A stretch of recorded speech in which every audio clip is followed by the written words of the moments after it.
Welcome back to FlipBros. In today's Borderlands video, we got another no bullshit video covering Vex's leveling guide from 1 to 45.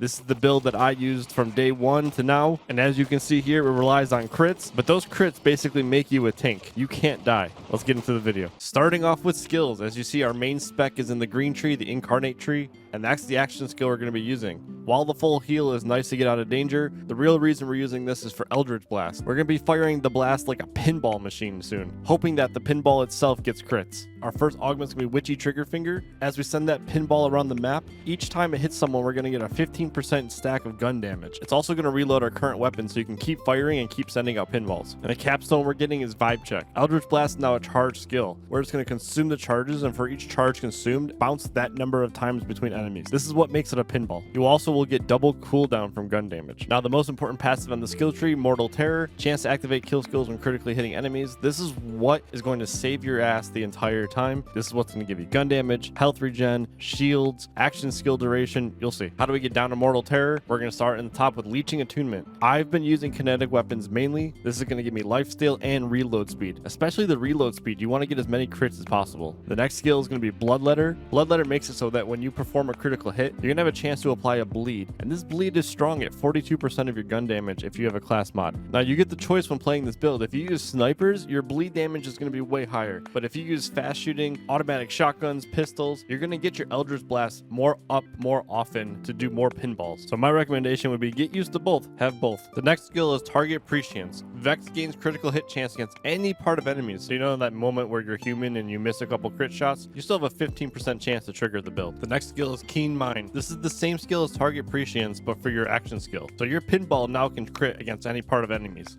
Alright, so we did all that work to get down to Mortal Terror, and we have no kill skills. Let's grab a couple. Starting with Grave Vitality. We're going to get more max health and more health regen per kill. We're also going to pick up Grave Sights. We get more crit damage and gun handling per kill. And we're going to pick up Grave Implements. We get more gun damage per kill.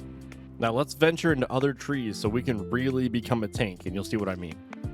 In the blue tree, we're going to pick up Sanguine Fiends. On kill skill, Vex restores health 20% at max. 20% health per time that the crit triggers a kill skill. Now your health is like a pinball machine. And in the red tree, Grave Sustenance restores a percentage of your missing action skill duration. This is what allows you to keep up Incarnate and keep performing Eldritch Blast continuously. There are fights, like you'll see in this clip at the end, where I will be in a fight for more than a minute and I will have my action skill up the entire time. And the last skill is Overprotective. On kill, Vex gains Overshield. You'll see in the items that I gave up Energy Shield completely for more max health for that 20% heal, but this skill will still give you shield during a fight. And onto the items you're looking for. If you can find a Timekeeper's New Shield, this is going to give you a huge boost to health, health regeneration, and DR, damage reduction, at the cost of taking away your shield, which is entirely fine because, like I said, we still have Overshield and we're generating a ton of health. This rep kit gives me fire rate and movement speed. However, I still really don't use rep kits because I just forget we have them. So any rep kit is fine. In our co-op playthrough, I used the rep kit that allowed me to heal allies on crit kills. But most importantly are your weapons. You're going to be looking for Jacob's weapons with critical hits will ricochet projectiles to nearby enemies. Again, your job is to crit. You're going to be critting a ton. This turns all of your guns literally into crit AoEs. This is why my hover drive with Jacobs is like almost maxed out and I don't own any other hover drives. You're going to want to pair all these weapons with enhancements that boost the Jacobs parts.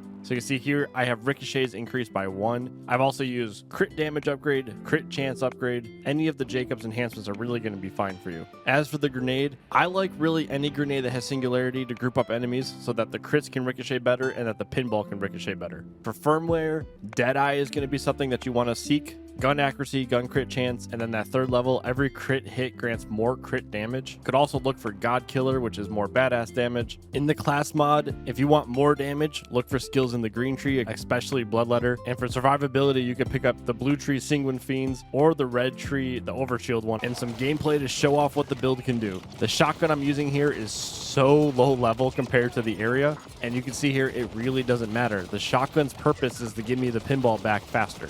When you're sick of the shotgun, you can pull out your sniper and you see the crit numbers are way larger. The bleed numbers are way larger. And yeah, I mean, this build is really hard to die with. So far, I've made it through Ultimate Vault Hunter 3 and I've had no issues with this build either. I'm still using the same shotgun in Ultimate Vault Hunter 3 actually, because I really like the SMG fast fire rate on it. But if you guys like these videos, if you guys like these quick no bullshit videos, please give us a like, share, and comment on the video. It really helps us out. We're trying to grow. We're trying to hit 10K before the end of the year. And thank you all.